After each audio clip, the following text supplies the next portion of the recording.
Hello everyone and welcome back to a brand new video and welcome to round 14 of our NASCAR career mode. Yes, we return this weekend here to the Tricky Triangle and our very first outing at Pocono Raceway. Of course, if you missed out on the video that went live a couple of days ago, I would highly recommend going back and checking it out. I believe we went back to Michigan, if I remember correctly, and it was a very, very good race, a very exciting race, and even better than that, we took the victory on fuel mileage right at the very end. So yeah, pretty happy that we were able to get our 5th win of the campaign. Of course, only a handful more races now before we head into the playoffs. In fact, 5 races to go. Obviously out in a couple of interesting venues. 2 of those 5 are going to be road courses, but I don't believe we have Sonoma this season, because some of you guys have been warning me about that in a few races' time as well there. But Pocono is probably one of the closest tracks to a road course that's technically still an oval you get in NASCAR. As you can just see by the shape, it is a very, very weird little venue, but I'm looking forward to it this weekend. Now, we need to obviously do some upgrades onto the truck as well. I believe we have got some new parts that I bought out. How do I apply said part? Can I not apply? Have I just bought something last episode that I never wanted to? I'm just going to keep it there just in case. Can you not just apply a part? Do you have to use it immediately? Otherwise, you just can't use it. How weird is that? Okay, well, I'm going to have to buy some parts then to get onto the truck, so we will install that now. If someone knows how I can fix that, please do let me know down in the comments below, because it'd be greatly, greatly appreciated. So there we go. Yeah, luckily, I did have a fully repaired up chassis anyway prior to this weekend. I'm still using the level 5 parts for now until we get into the playoffs, but then I will be upgrading to some Premier Racing parts as well, ready for those final few rounds of the campaign. Now, do we have any other bits and pieces that we need to get through? Apparently I can just do some custom repairs, so I'll make sure that next week's truck ready for Lime Rock is going to be all ready to go. But yeah, I mean, we're doing pretty well at this stage of the campaign. We are now back top of the championship as well, with that 5th win of the season. But I'm really just trying to mentally prepare myself ready for the playoffs as well, because that is where life is going to get very, very tricky. We got a potential new sponsor, RE Racing Electronics. We need a 6th place finish this weekend if we want to try and bring them on board. And then last but not least, replacement parts. I don't think we need to worry about that. Is there any more staff that we can hire inside the game as well? No, there isn't. I do still keep trying to check, but nothing else to do then. So let's head to Pocono. Welcome to the Tricky Triangle, Pocono Raceway, in beautiful Long Pond, Pennsylvania. Get ready for high-speed thrills, turns, and edge-of-your-seat action as the stars of racing take on one of the most unique tracks in motorsport. Well, I think in hindsight, this probably should have been a venue in which I brought some level 6 parts for the truck, because, yeah, we are struggling a little bit.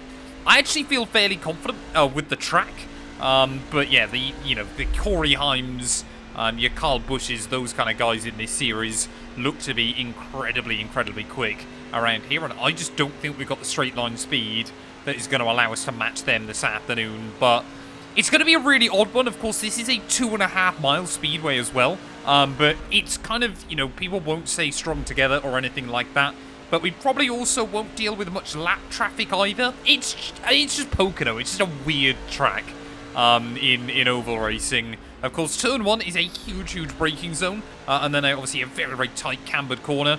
Turn 2 is just really odd, doing just a 90-degree turn, and then turn 3 feels pretty traditional by NASCAR standards, or at least certainly traditional out of the 3 of them here. But let's just see then if we can try and nail a lap up over 180 miles an hour on the run in towards turn 1. Want to brake just after that first cone and try to get the truck in for a nice late apex there. Want to be under kind of that second little grey square or whatever it is through the middle of the corner. And then, of course, you are fully flat back to the floor. Of course, that front stretch, the longest straight, I believe, in all of NASCAR as well, which obviously is very, very cool. But making our way then through turn 2, see a very, very fast-flowing corner where you can get on the throttle incredibly early as well. Oh, no to the wall. That's not ideal. One more corner to go, though. And And again, you're not quite flat out, but as soon as you get the car down towards that apex, you want to get back on the loud pedal or on the exit, or maybe not this time. Oh, this has been a terrible lap. Nudging the wall twice on the way around. It's only going to be a 55-1. Better than anything I did in practice still, but P17. This is going to be a tough old drive today. As Kyle Busch then on the pole, 26 thousandths of a second between him and Corey Heim, as Lane Riggs will line up just alongside Chandler Smith on row 2. But how spread out is the entire field then? 6.5 seconds off the pace, Caleb Costner. It's going to be an even longer day for him. Get on your feet. It's time to go NASCAR Truck Series racing as we go trackside for the most famous words in all of motorsports. Driver, start your engine! Well, here we go then. 40 laps ahead of us here from Pocono, so I would assume it'll be 10, 10 and 20. But I honestly do not know there, as cycling up through the gears on the run towards the start-finish line. There we go, stage 1 is going to be 10 laps then, but obviously a huge run before we get on the brakes ready for turn 1. Will everybody make it through clean and tidy on this first time there? Matt Crafton, tries to have a look around the outside there, but once again, we're running just up the road, obviously very, very cambered through turn 1, and we will use that to get a good run down the backstretch there, as to the inside of Tyler Ankrum. We're trying to get as big a run as we possibly can in towards turn 2 there, down the inside of Conor Mosak, down the inside of everybody by the time we get in towards turn 2. Just make sure again that we keep the truck nice and planted there. As Mosak in that 81. Oh, someone's already going down the wall. No idea who that is. Just up in front, that appears to be Ty Majeski then, making a little bit of a hash of it on this first lap. There was around the outside of the 98. Will he give me any room? He's put me in the wall. What is Ty Majeski doing there? They're all in the wall. There's everybody then trying to get a run off of that final corner. Tyler Gray, I think that is, running down the wall once again. So maybe Pocono's just a bit broken with the Craftsman Truck Series there, as everybody really struggling with it. So again, Ty Majeski trying to turn across me, but maybe it's just everybody trying to get into a rhythm, trying to obviously get some confidence in their trucks, as Kyle Busch.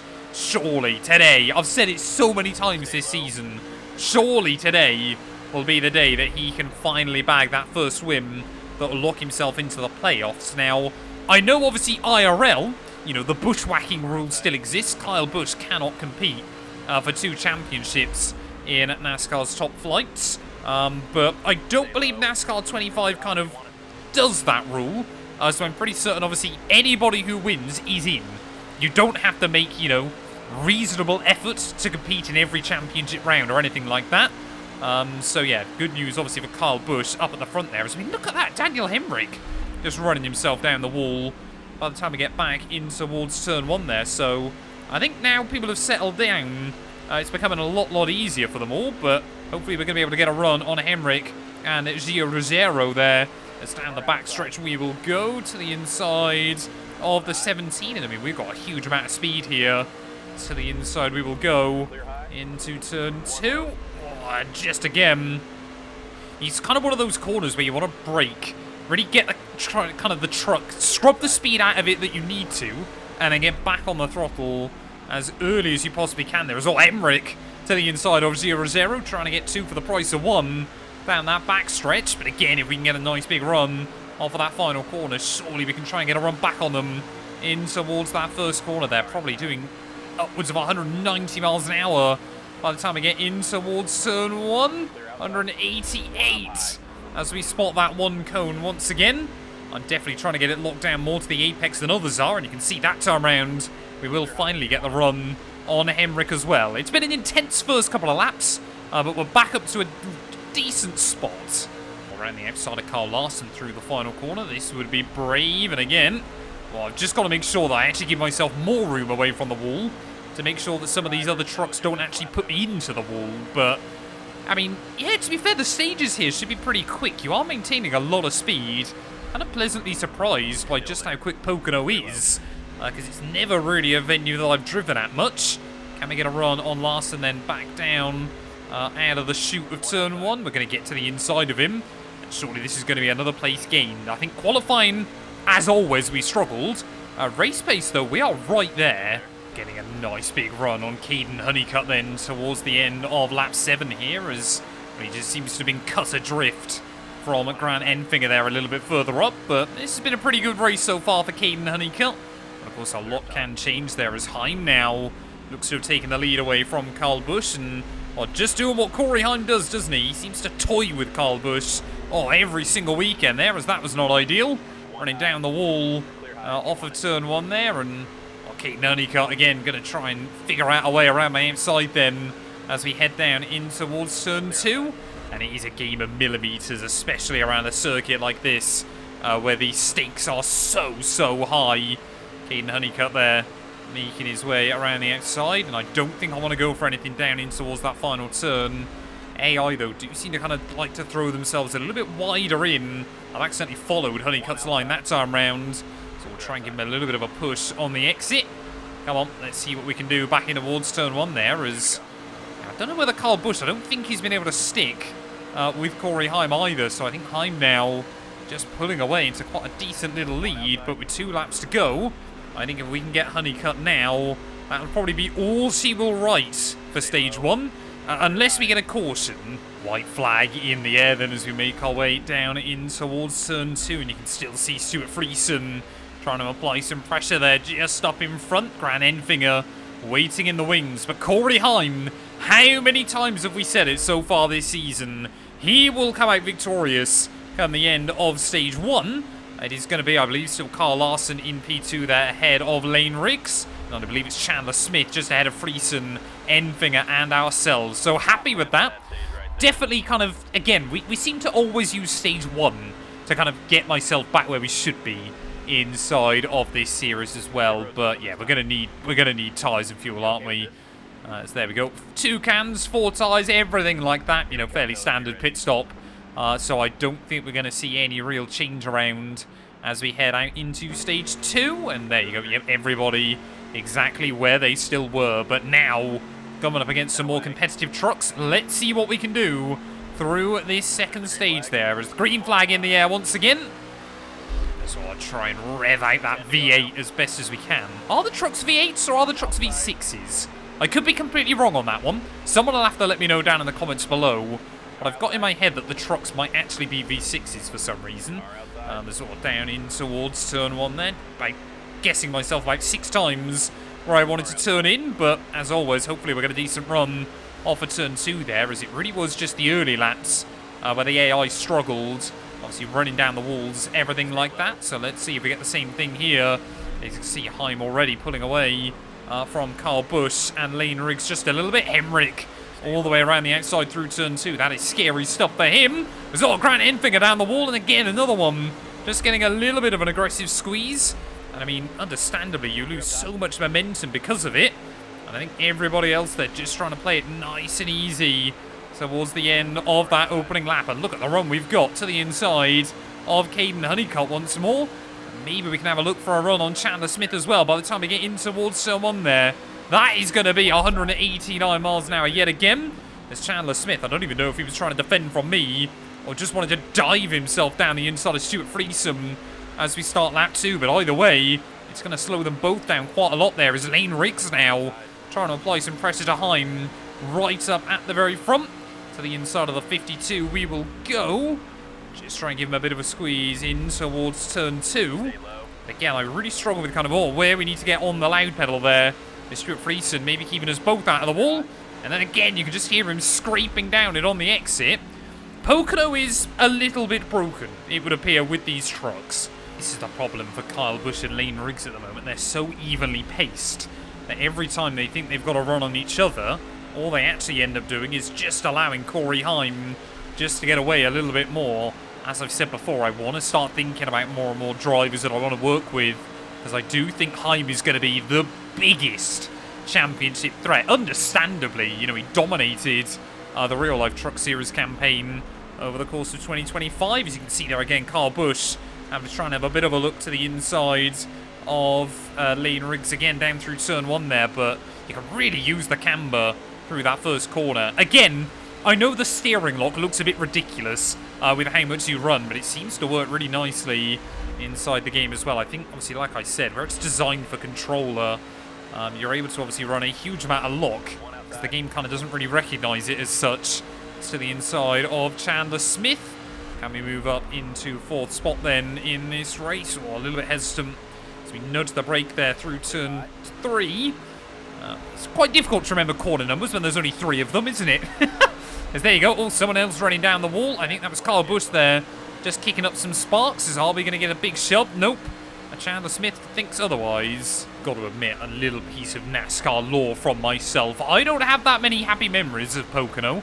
As some of you might know, I am a Mark Martin fan, or was a Mark Martin fan, when he was in the NASCAR Cup Series. And of course, it was at this very track, I believe, in 2013, where he was leading with 1 lap to go. He never won at Pocono, despite how many times. I think he finished like 2nd, like 9 times here, or something ridiculous. But he was leading it, on course to become NASCAR's oldest ever race winner. And of course, Joey Logano decided to move him out of the way through turn 1 and turn 2. It was so sad to see. You know, Mark deserved one last little piece of kind of luck and fortune going his way in the top series there, but it never quite came up for him. And yeah, I think, like I said, he came 2nd here 9 times, I believe, but never won in the top 3 series race at Pocono. I never won in the Cup Series for sure.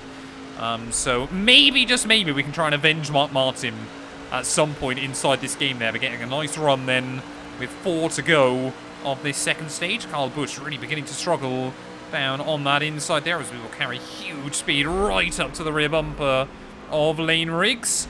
Is there going to be a Kyle Busch number 7 on the inside? Yes, there is. But I reckon if we can get past these 2, we should be able to get to Corey Heim during that 3rd stage as well there. I feel a bit like Matt Kenseth. Never particularly a great qualifier, but often seemed to show up on Sunday afternoon when the racing got serious and the points were available. Well, that is not the line I need through turn 2, but luckily again, looks like Kyle Busch there and Lane Riggs still having a big battle with each other. Is Kyle Busch going to try and send it in towards 3? Nope. And Lane Riggs will hang on this time. 2 to go then of stage 2, and we are now back all over the rear of that 34 truck. In fact, to the outside of that 34 truck. And now the table seems to have turned.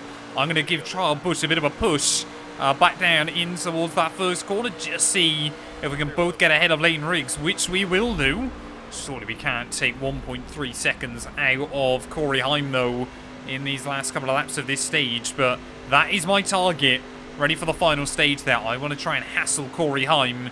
He's had it pretty easy so far this afternoon, but I don't want that to be the case for him, as I tell you what, we are getting Kyle Busch a little bit closer to that number 11. Try and give him a big push in towards turn 2 there. Maybe not the opportune time. Is hard into the wall through the exit of turn 2, and well, I maybe have helped Kyle Busch get away, but I've kind of screwed myself over in the process. Lane Riggs now debating whether he wanted to have a look down the inside or through turn 3. He'll give me a nice big shove on the exit of the corner, but Kyle Busch then less than a second away from Heim now as the white flag in the air to come to the end of stage 2 here at Pocono. Are we going to be able to get back to Busch? Is he potentially going to be able to get to Corey Heim? I mean, he's not even gaining on him down the straight. I mean, obviously, you should have slipstream at the very least there. How much horsepower has Corey Heim's truck got underneath it there? But nice run through turn 1. Don't take any major risk on this last lap.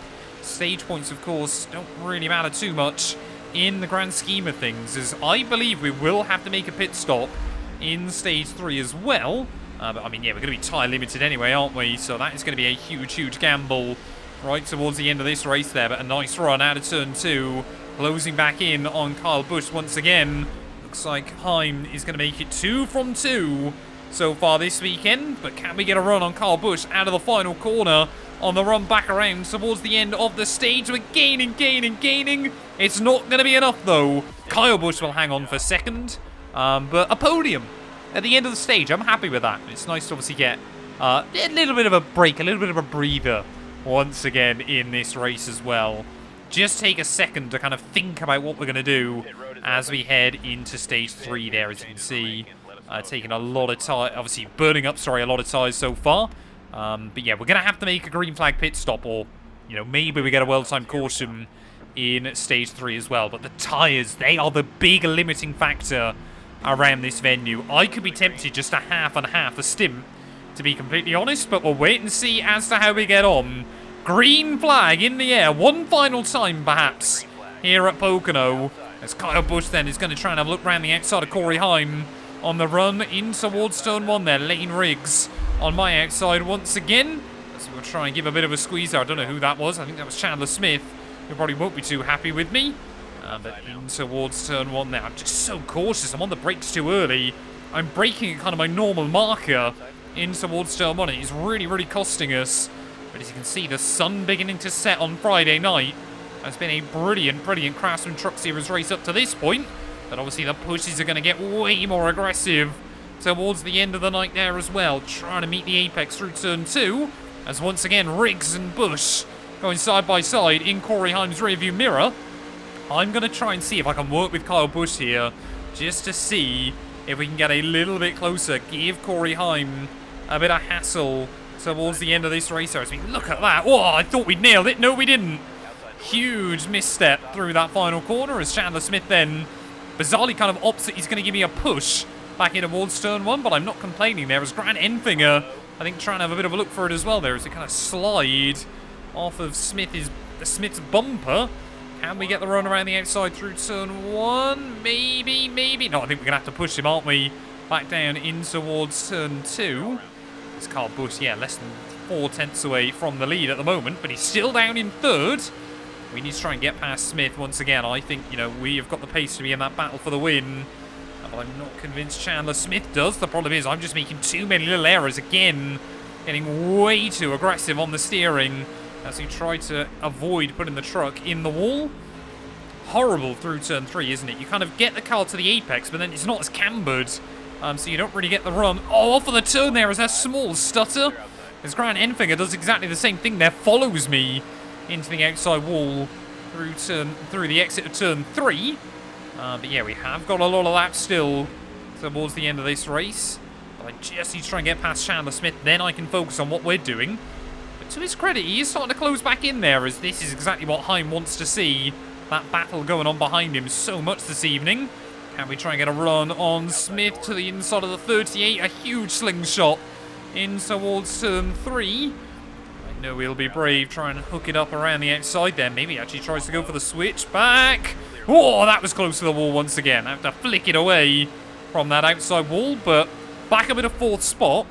Let's just try and settle down now. Well, getting towards the half distance then of this final stage, it really does look like, you know, timing of pit stops, whether we get a green flag caution, could really be defining in this final stint there. Your top 4 still got a clear-cut advantage over everybody else as we have pulled away from Chandler Smith as this stint has gone on. I mean, Heim, yeah, has got a 1-second buffer ahead of Lane Riggs and Kyle Busch. And like I said, I think if none of these guys pit in next lap, I'm going to take the gamble. I'm going to make the call. If we get a wreck after I pit and we get cycled back to the rear of the field, I'm going to be so gutted late on in this race. But we've got to try something to see if we can challenge Corey Heim for the victory here tonight. I mean, everybody's going to have to pit. I just don't think it's worth gambling the tyres too much. But even then, I mean, look at them now. They're pretty low down, as I'm going to try and request a pit stop then. So we will need half a can of fuel, and I want tyres, so we may as well take a little bit of extra fuel, mightn't we? Just to make sure that we're guaranteed, you know, if we've got like a GWC or something like that there. But pitting in then at the end of this lap, hopefully we can try and leave Kyle Busch and Lane Riggs to have a bit of a battle with each other. But of course they might pit in as well. I just don't know what anybody else is going to do here. But I can't help but feel the AI might just try and go a little bit further in this race there, as I don't believe we use the kind of infield rotation through turn 3. I'm pretty certain we just bring it down now.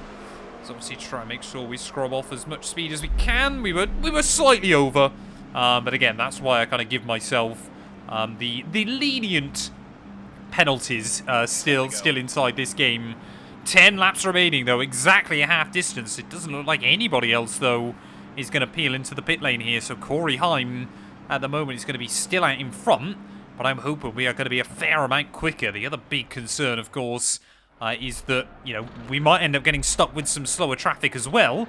I think we might deal with a few lapped cars right at the end of the race, but probably not enough that it's really going to make much of a difference, much of an impact here. As let's go racing once again then. Hopefully. Yep, there we go. Wonderful. So, are we going to be a lap down? No, we're not. In fact, we're going to re-emerge pretty much exactly at the back of the pack as well. So, we are down to 35th spot, as I believe that's Caleb Costner trying to have a look around the outside there, but he just will not have the grip at the moment. So, someone else is definitely pit though. I don't know who that is up the front, but someone else is definitely into the pit lane then as Corey Heim opts to stay out another one. And of course, we need to absolutely fly around this venue then. These next couple of laps are going to be absolutely critical here. Even if we can't jump Heim through this pit cycle, as long as I can get close to him. That's been Corey Heim's thing tonight. No one has even been able to get near him. Stephen Malozzi, I thought he might be taking the short shoot down through that final corner, but nope, just in the way, taking a very weird line. Who is it though? Well, there's actually quite a few, sorry, into the pit lane here. There you go, Malozzi will join them. So Frankie Muniz looks to be in. But I'm more interested in which truck is that coming back out. Is that Kyle Busch just up the road there, making his way back out of pit lane? I believe it is. Yep, there you go, Kyle Busch then. We have not been able to get the undercut on him. I will go all the way around the outside there, Brian Dolzat through turn 1. But if anything, yeah, Busch has actually got away from me. I am interested in just watching that gap to Corey Heim steadily coming down at this stage of the night there, as Kyle Busch as well trying to make light work of some of these other trucks, as I believe that is Tony Breidinger just in front of us as well then, as we look at the speed we've got over these guys. So we're in a different league. So we'll try and run Breidinger up the road there just to maximise our run down in towards turn 1. But yeah, Kyle Busch though, 1.7 seconds up, but I've already taken a second out of Heim. I think Kyle Busch is going to be in the lead of this race by the time everybody pits. Corey Roper there, incredibly slow off of turn 3, and there you go into the pit lane as well. But he has held up Kyle Busch just a little bit here. So, I mean, yeah, there we go, Larson into the pit lane, so it's fairly steady, as Lawless Allen as well in that number 1 truck, but we are up then back into the top half of your running order. But I just don't seem to be able to do anything against Kyle Busch right now. When we're all kind of in clear air, Busch has got the speed. Luke Baldwin is going to be in a really awkward spot down in towards turn 3. Luckily, actually, we're able to get to the inside of him. There's still just a bit more compromised than I'd really want to be there, as I think Busch, again, just got a little bit held up as well. But when will Heim dive into the pit lane? He's surely not going to be able to stretch it. Those tyres will be absolutely destroyed, as there we go. Busch and I both got a huge jump on Lane Riggs here, so there you go, Heim into the pit lane. We will know inside the next minute as to where we are coming out against him, but I mean, we've taken near enough 4 seconds out of him. Kyle Busch has done the same. Surely Heim is going to re-emerge at very best in P3 here. He might even come out behind Lane Riggs, and well, in my head, I think it's better off if Kyle Busch wins this race as opposed to Heim there, just for the playoff points at this stage of the campaign. Kyle Busch, he has been the bridesmaid so often this season. Will tonight, here in Pocono, will Rowdy finally become the bride? Just a handful more laps to go there, as all nudging the wall through turn 3 once again. That won't help us out, as Tanner Gray now to the lead of the field there. But looking at that pit lane exit, there is Heim, and we are all out way ahead of him. Kyle Busch to the inside of someone down in towards turn 1 who is sliding down the wall. I think that's Norm Benning. Yeah, that is just pit as well, obviously in that completely blank white truck. If anybody fancies sponsoring Norm, I'm sure he will greatly appreciate it. But yeah, we've now got a 4-second buffer ahead of Heim here, or just over 3.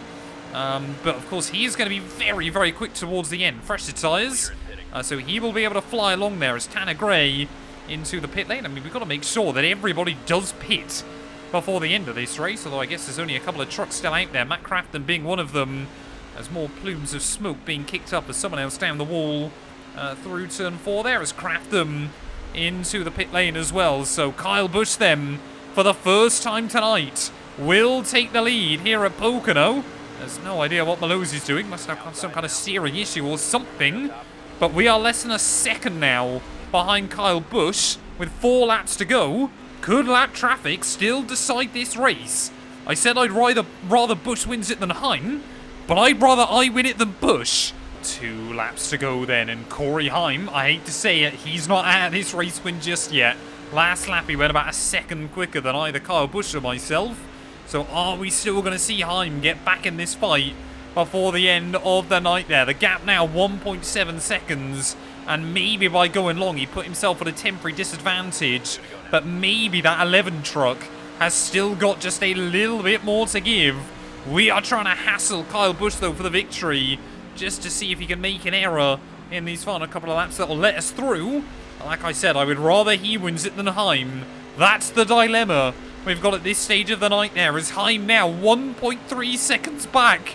He is gaining so much at this stage of the night there, as getting right up behind Kyle Busch, but really at the wrong point on this lap. Turn 2 is not where you want to be right up someone's rear end, because it's the only place where you can't really go for a run in towards the corner. Corey Heim, less than a second away now, with one more lap to go, as that was not the line we needed through turn 3, way up the racetrack. Can we try and use that to get a run off of the corner, though? As Heim now less than 7/10 away from the race leader, Kyle Busch. As I said, he has been the bridesmaid so many times this season. Surely Kyle Busch is going to try and do something on this last lap to make sure that it is him that crosses that finish line first. Here comes Heim, late on the anchors down in towards turn 1. But you can see we've been able to get on the throttle nice and early on the exit. And we are closing in on Kyle Busch once again. Are we going to be able to have a look to the inside? Oh, Heim actually gives me a push. I can't time the run where I wanted to here, as down in towards turn 2. I don't know who that is on the outside. Corey Roper. As Heim pushes me. Heim pushes me up towards Corey Roper there. I'm not a fan of that, as he's still pushing me down in towards turn 3 there. Is Corey Heim going to make the move happen? Yes, he is. But a little bit of a beef behind Kyle Busch. Surely he's going to have enough on the run back to the line. Kyle Busch, finally this season, will win once again in the Truck Series. Only just. What a finish here. A bit gutted that Heim played a bit of a dirty trick. I mentioned Joey Logano earlier on in the day. But Kyle Busch finally back on the top step of a Truck Series race here at Pocono. What a race that was. Lane Riggs will finish in 4th. Chandler Smith there just ahead of Grant Enfinger. Stuart Friesen, Hemrick, Honeycutt and Majeski all inside your top 10. Kyle Larson, really tough day out for him, all the way down in P11. But we finally got a new winner this season.